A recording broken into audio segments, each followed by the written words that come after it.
दोस्तों नमस्कार, Z plus news में आपका स्वागत है। अभी हमारे देश ने अपना 79th इंडिपेंडेंस डे मनाया है, स्वतंत्रता दिवस मनाया है और तमाम चीज़ों पे बात हुई है। लेकिन मैं आज ऐसे कुछ राज्यों पर बात करूंगा जिन्होंने भारत के यूनियन मतलब इंडियन यूनियन में या भारत के साथ शामिल होने से पहले इनकार कर दिया था, वो बाद में शामिल हुए थे। 3 राज्यों को तो आप सभी लोग अच्छी तरह से जानते हैं। कश्मीर का मामला सभी लोग जानते हैं, बहुचर्चित है। हैदराबाद का मामला भी वेल नोन है, सब लोग अच्छी तरह से जानते हैं। जूनागढ़ भी वेल नोन है, लेकिन थोड़ा सा जूनागढ़ पे फोकस करेंगे। लेकिन आज बात करेंगे उन हिंदू स्टेट्स का भी है, दूसरे स्टेट भी हैं जिन्होंने हिंदू मेजोरिटी पॉपुलेशन और हिंदू राजा होने के बावजूद उन्होंने भारत के साथ आने से इनकार किया था स्टार्टिंग में।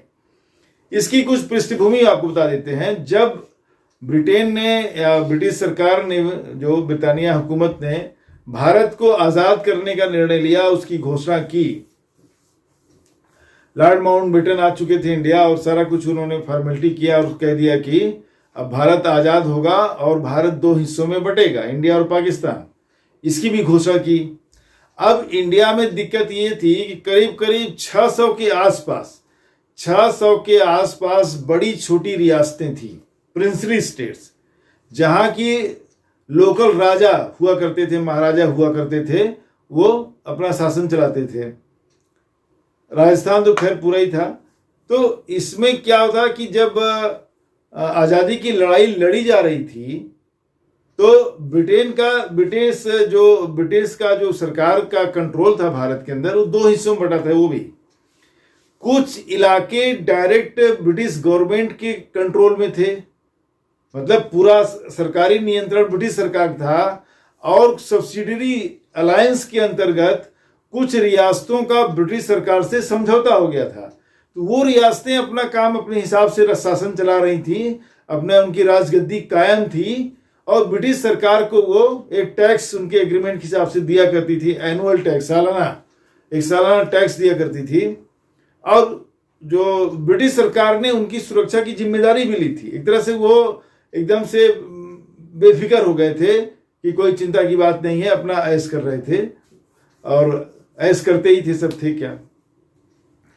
तो 2 हिस्सों में भारत था। एक the areas directly controlled by British, जहां ऐसे इलाके थे जहां ब्रिटिश का सरकार, ब्रिटिश हुकूमत का पूरा सीधा नियंत्रण था, उनकी हुकूमत थी। और बहुत सारे ऐसी थे जो देसी रियासतें थी, राजे महाराजे थे, वो अपनी जगह स्वतंत्र रूप से काम करते थे। इसमें हुआ ये था कि जब सुभाष चंद्र बोस पहली बार कांग्रेस के अध्यक्ष बने 1938 के हरिपुरा सेशन ऑफ कांग्रेस, कांग्रेस के हरिपुरा अधिवेशन में नेताजी सुभाष चंद्र बोस उसके अध्यक्ष चुने गए थे। और वहीं पर उन्होंने ये घोषणा किया था कि देश की आज़ादी की इस लड़ाई में राज्यों को भी शामिल किया जाएगा। जबकि ऐसे में नेहरू की भूमिका बहुत सकारात्मक नहीं थी। नेहरू से जब एक बार कहा गया कि भाई राज्यों के अंदर भी आंदोलन खड़ा होना चाहिए, रियासतें जो देसी रियासतें थी, तो नेहरू कहना था कि नेहरू का इसी से ना कुछ हमेशा वो दोनों साइड में रहा करते थे। तो नेहरू का जवाब था उस टाइम पर कि नहीं, देसी रियासतों के अंदर जो जनता है वह स्वयं आंदोलन खड़ा करे, और जब आंदोलन एक परिपक्व स्टेज पर आएगा, थोड़ा विकसित हो जाएगा, तो फिर कांग्रेस में वो वहां जाकर दखल लेगी या उनको अपने साथ लेगी। बाद में स्टेट पीपल कांग्रेस उन्होंने अलग बनाया।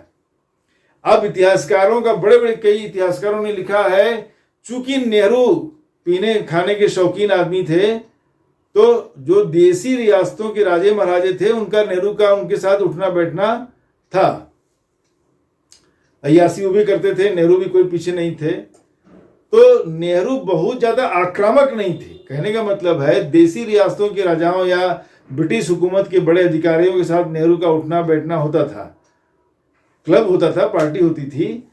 नेहरू का अप्रोच अलग था, नेहरू का व्यक्तित्व अलग था, नेहरू की सोच अलग थी। तो नेहरू बहुत सॉफ्ट थे। देसी रियासतों के मामले पर नेहरू का रवैया कड़ा नहीं था। और 1927 में नेहरू प्रेसिडेंट बने। 28 में हुआ कि उन्होंने जब ये बात बार बार कांग्रेस के अंदर अधिवेशनों में ये उठाया जाता रहा, मोतीलाल नेहरू थे फिर वो हुए 28 में, तो बार बार ये उठाया जाता रहा कि भाई राज्यों में जो जनता है उनको भी शोषण की शिकार हो रही है, राजे महाराजे ऐश कर रहे हैं, उनको भी इसमें शामिल किया जाए। तो नेहरू मना करते थे। नेहरू कहते थे कि नहीं, राज्य की जनता स्वस्फूर्त मतलब स्वयं आए आगे, आंदोलन खड़ा करे, ये करे वो करे, फिर कांग्रेस उनका नोटिस लेगी और उनको अपने साथ ले आएगी। वहां अब इतना सोचिए आप कि वहां तो देसी रियासतें हैं, राजे महाराजाओं की तानाशाही है, हुकूमत है, उनका एक शब्द ही कानून है, वो तो मार काट करते थे, जो आवाज उठाएगा वहीं काट देंगे, गिरफ्तार करा लेंगे, गर्दन उड़वा देंगे। 4 का गर्दन उड़ा दिया, पब्लिक ऐसी ठंडी हो जाएगी। तो नेहरू का ये अप्रोच था। कांग्रेस के रुख में बदलाव तब आया जब 1938 में सुभाष चंद्र बोस हरिपुरा सेशन कांग्रेस के अधिवेशन में वो अध्यक्ष बने कांग्रेस के। तब कांग्रेस ने प्रस्ताव पारित किया और सरकार पर दबाव बनाया कि इनकी भी मुक्ति, राज्यों की, रियासतों की भी मुक्ति होनी चाहिए और वहां की भी जनता को अपनी पसंद का सरकार पाने का हक है। उन्हें राजशाही, अगर उन्हें नहीं पसंद है तो उन्हें राजशाही नहीं चाहिए। लेकिन ब्रिटिश तो गेम खेल रहे थे। माउंटबेटन उस टाइम पर जब उन्होंने घोषणा किया भारत की आजादी क्या, उन्होंने कहा हाँ भारत आजाद होता है, अब ये 2 हिस्सों में बटेगा और मुस्लिम मेजोरिटी एरियाज के हैं वो अपना अलग देश बनाएंगे। पाकिस्तान का नाम तब तक तय हो चुका था, 41 में ही आ गया था, 1941 में। अब देखिए तब जब होने लगा ये सब, तो बहुत लंबी कहानी है। धीरे धीरे तमाम रियासतें, धीरे धीरे बीकानेर और बड़ौदा, कुछ और छोटे छोटे रियासतें थी उसके अलावा पहले थे जो तुरंत उन्होंने भारत के साथ विलय करने का अपना उन्होंने निर्णय सुना दिया, पहले ही घोषणा कर दी। बीकानेर का राजघराना पहले था, फिर बड़ौदा के राजघराने करीब करीब एक साथ ही उन्होंने, और कुछ छोटी मोटी रियासतों ने किया, भारत में विलय की घोषणा कर दी। इसी से शुरुआत हो गई। अब जो हुए वो तो आए अपने आप। अब आएंगे कि किन किन राज्यों में। त्रावणकोर केरल का, जो बाद में केरल बना, पहले साउथ का था त्रावणकोर राज्य। त्रावणकोर के राज्य और उनके जो दीवान थे वो देश के माने जाने वकील थे, रामास्वामी अय्यर, सीपी रामास्वामी अय्यर। वो अपने आप उसी टाइम पर, उस टाइम सूची 47 में वो देश के माने जाने वकील थे और त्रावणकोर राज्य के दीवान थे। उन्होंने स्पष्ट घोषणा कर दिया कि, एक बात यहां पे मैं भूल गया बताना, कि जब ब्रिटिश ने भारत की आजादी की घोषणा की तो उन्होंने 2 बातें कही। एक बात ये कहा कि 3 बातें, कि एक बात ये कि भारत आजाद हो रहा है, ब्रिटिश हम यहां से जाएंगे, एक बात। दूसरा, भारत का बंटवारा होगा, जिन्ना के मुताबिक एक पाकिस्तान स्टेट बनेगा और मुस्लिम मेजोरिटी एरिया इसी से वहां जाएंगी, पाकिस्तान बनेंगी। तीसरा बात आई जब रियासतों की, तो उन्होंने एक विकल्प दे दिया। उन्होंने विकल्प ये दे दिया कि रियासतों के पास एक रास्ता ये है कि या तो इंडिया में आए, भारत में, या वो पाकिस्तान को ज्वाइन करें। तीसरा जो ऑप्शन दे दिया उन्होंने कि वो चाहे तो स्वतंत्र रह सकती हैं। यही खतरनाक बीज बो दिया माउंटबेटन ने। उन्होंने तीसरा ऑप्शन दे दिया। देखिए कश्मीर तक का और हैदराबाद का प्रॉब्लम बाद में सॉल्व हुआ, कश्मीर का कुछ न कुछ चलता ही रहता है। तो उन्होंने थर्ड ऑप्शन आल्सो उन्होंने रख दिया कि जो रियासतें, मतलब उनका ये कहना था कि ये रियासतें तो स्वतंत्र थी, बाद में ब्रिटिश सरकार के साथ उनका समझौता हुआ, ब्रिटिश सरकार यहां से जा रही है तो ऑटोमेटिकली वो स्वतंत्र ही हो रही हैं। तो उन्होंने एक थर्ड ऑप्शन रखा, तीसरा विकल्प रख दिया कि अगर जो रियासतें जो पाकिस्तान के साथ जाएं, जो भारत के साथ जाएं, लेकिन जो किसी के साथ नहीं जाना चाहती वो स्वतंत्र रह सकती हैं। अब स्वतंत्र रह सकती हैं, ये पकड़ लिया तमाम लोगों ने। तो त्रावणकोर के महाराजा ने घोषणा कर दिया, उनके दीवान ने, जो बहुत बड़े वकील थे, कि त्रावणकोर एक स्वतंत्र राज्य रहेगा। अब क्या हुआ, सीपी रामास्वामी अय्यर उनके वो थे, दीवान थे, वही बात कर रहे थे, उन जाने माने वकील थे। उनका ब्रिटिश अधिकारियों के साथ, बड़े बड़े लोगों के साथ उठना बैठना था। कहा जाता है कि वो जिन्ना के संपर्क में थे। जिन्ना ने उनको ये कहा था कि हम और भी तरीकों से आपका सहयोग करेंगे, आप अगर स्वतंत्र रहेंगे तो। दूसरा क्या था कि जो त्रावणकोर था वो मैरीटाइम था। मैरीटाइम का मतलब हुआ समुद्री व्यापार के लिए बहुत ही सुगम था। समुद्र का किनारा था, वहीं पे वास्को डी गामा आया था, तो वो समुद्र व्यापार के लिए जाना चाहता था, तो उनमें ब्रिटिश का भी इंटरेस्ट था भविष्य के लिए। कहा यह जाता है कि ब्रिटेन का भी एक सीक्रेट समझौता त्रावणकोर के राजा से हो रहा था कि केरला, जो अभी केरला हो गया, वहां के तटों पर मोनाजाइट नाम का तत्व पाया जाता है। मोनोजाइट तत्व का उपयोग है परमाणु बम बनाने में। तब तक परमाणु बम जापान पे गिर चुका था और अमेरिका दुनिया की पहली परमाणु शक्ति बन चुकी थी, एटॉमिक पावर बन चुका था। कहा यह जाता है कि ब्रिटेन की नजर वो मोनोजाइट पर थी और वो परमाणु शक्ति बनने के लिए मोनोजाइट पर नियंत्रण चाहता था, और शायद इसलिए उसने राजा को, त्रावणकोर के महाराजा को कुछ बड़ा लालच दिया था। खैर, इसी बीच क्या हुआ था कि जब 1938 में हरिपुरा सेशन ऑफ कांग्रेस हुआ और इस तरह की मांग कांग्रेस के मंच से प्रॉपर पहली बार नेताजी सुभाष चंद्र बोस के नेतृत्व में उठाई गई कि राज्यों की भी मुक्ति होनी चाहिए, उनकी भी आजादी होनी चाहिए, राज्य की जनता का, जो रियासतों की जनता है। तो ब्रिटिश सरकार इतने दबाव में आई उस टाइम पर कि उन्होंने एक अलग से स्टेट डिपार्टमेंट बनाया और कांग्रेस से नाम मांगा कि आप ऐसा कोई नेता भेजिए इसमें जो इस चीज को हैंडल करें। तो सर्वसम्मत से वल्लभ भाई पटेल, सरदार वल्लभ भाई पटेल को उसका हेड बनाया गया, जो स्टेट डिपार्टमेंट खोला, जो कि राज्यों के इंटीग्रेशन को देखेगी कि किसके साथ कौन जाना चाहता है, भारत के साथ किसको आना है, उनको मनाना, समझाना, बुझाना, ये करने की जिम्मेदारी दी गई। तो वल्लभ भाई पटेल का नाम नेताजी सुभाष चंद्र बोस के नेतृत्व में जो कांग्रेस थी उस टाइम पर उनको भेजा, और बीपी मेनन उस संस्था के, उस डिपार्टमेंट के सेक्रेटरी बनाए गए और वल्लभ भाई पटेल को उसका हेड बनाया गया, एक स्टेट डिपार्टमेंट ही खोल दिया। तो अब आइए कि त्रावणकोर में फिर वल्लभ भाई पटेल ने उनको समझाने बुझाने की बहुत कोशिश की, और सरदार वल्लभ भाई पटेल के समझाने का तरीका भी अलग हुआ करता था। उसी टाइम पर उसके दीवान जो बहुत बड़े वकील थे, रामास्वामी अय्यर, एक वहां की सोशलिस्ट पार्टी के किसी वर्कर ने, जो केरल की थी, जो वहां की त्रावणकोर की थी, उसने उन पर जानलेवा हमला कर दिया। हालांकि वो बच गए, लेकिन इसी के साथ ही उनका दिमाग चेंज हो गया और उन्होंने भारत के साथ विलय की घोषणा कर दी। अब एक आइए स्टेट इधर, जोधपुर जो है वो राजस्थान का, अब राजस्थान तो बाद में बना, मतलब वो बॉर्डर लगता था पाकिस्तान से। तो जोधपुर के उस टाइम पर महाराजा थे, महाराजा हरवंश सिंह जिन्ना ने, मोहम्मद अली जिन्ना ने उनको ये भरोसा दिया कि अगर आप पाकिस्तान के साथ आते हैं तो हम आपको पाकिस्तान के साथ खाली नाम मात्र के लिए आप रहेंगे। जब विलय होने लगा असल में, तो इन रियासतों के मन में लालच जाग गया कि हम स्वतंत्र हो सकते हैं, लेकिन पटेल का रुख देखते हुए जब त्रावणकोर का मामला हुआ तो हरवंश सिंह डर गए। उनको लगा कि पटेल रहने नहीं देंगे और हमें विलय करना ही पड़ेगा।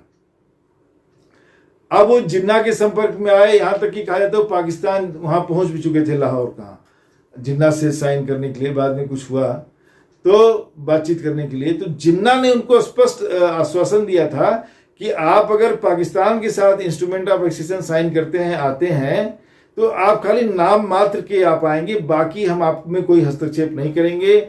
आप एक स्वतंत्र शासक के रूप में जैसे कार्य कर रहे हैं वैसे ही करते रहेंगे। आपकी रियासत आपके पास महफूज रहेगी, आपके हाथों में रहेगी। हम कुछ भी करने वाले नहीं हैं, आप स्वतंत्र रहेंगे, बस आप हमारे साथ आ जाइए।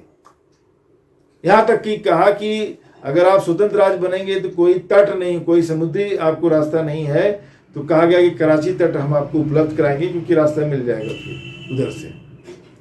महाराजा लालच में आ गए, लेकिन फिर आप जानते हैं कि पटेल साहब थे, पटेल साहब ने अपना हथकंडा दिखाया, राजा साहब माने। जब राजा साहब माने तभी उनका दिल नहीं कर रहा था। यहां तक कहा जाता है जो बीबी मेनन, जो सेक्रेटरी थे डिपार्टमेंट के, उन्होंने इंस्ट्रूमेंट ऑफ एक्सेशन साइन करने के लिए उनके सामने रखा, तो वो अंदर से इतने उबले हुए थे कि उन्होंने पिस्टल निकाल के उनके सिर पर लगा दिया, कनपटी पर लगा दिया, रिवॉल्वर। महाराजा हरवंश सिंह ने रिवॉल्वर निकाला और बीपी मेनन के सेक्रेटरी, उस पर जो सेक्रेटरी थे उनको लगा दिया, उस पर हेड पर, कान पे लगा दिया। लेकिन फिर लोगों ने शांत कराया, 2 मिनट वो साइन भी किए, लेकिन उनका अंदर का जो रिएक्शन था। उसके बाद आता है भोपाल।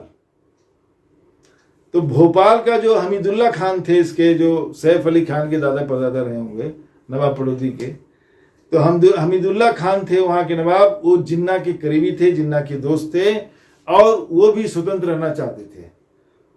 और तमाम तिकड़म उन्होंने लगाया कि भारत से वो स्वतंत्र करके और ये रहेंगे, वह रहेंगे, ऐसे रहेंगे, वैसे रहेंगे। लेकिन उनकी दाल गलने नहीं पाई। और सरदार पटेल के लौह पुरुष जो कहा गया है ना, इसीलिए कहा गया है कि सरदार पटेल ने लोहे का हाथ उनको दिखाया कि चुपचाप आप ज्वाइन कर लीजिए, नहीं ठीक नहीं होगा। तो मजबूरन उनको भी आना पड़ा, क्या करते।